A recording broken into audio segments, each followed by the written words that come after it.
want to talk about one term we so often use and we so rarely define. And that is this term value. Because how many times do we say, oh, let's give our customers some value, or let's try to appropriate some value. But what do we actually mean by this term value? So let me introduce you to a little framework which I find really helpful in understanding this concept of value.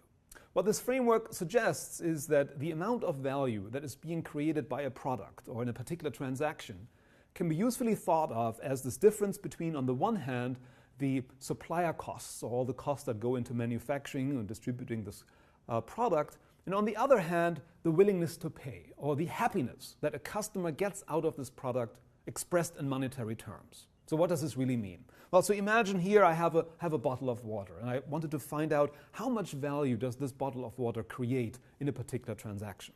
So first I have to figure out what's the willingness to pay. So imagine I give this bottle to someone, and that person, of course, now smiles, right? Because she's happier than she was before when she didn't have this bottle of water. But now I'll start reaching into her wallet, and I start out pulling money until her smile starts to fade, until it is exactly the way it was before I gave her the bottle of water. Now I look in my hand, oh, it's 32 cents. So at 32 cents, she's sort of indifferent between having this bottle of water right now in her hand or having 32 cents in her pocket. For 32 cents is the most that she would be willing to pay for this bottle of water right now.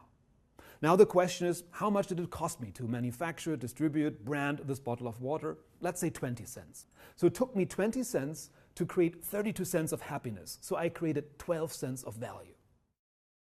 Now the question, of course, is who gets this 12 cents? Well, in our little example, it will depend on what she will actually have to pay for this bottle of water. So if she pays only 20 cents, she's getting the entire 12 cents. If she has to pay 32 cents, I'm getting the entire 12 cents. And if the price is somewhere in between, we basically sort of split the pie. And that's one way to think about what happens in an industry. What we have in an industry, we have all of these different players come together.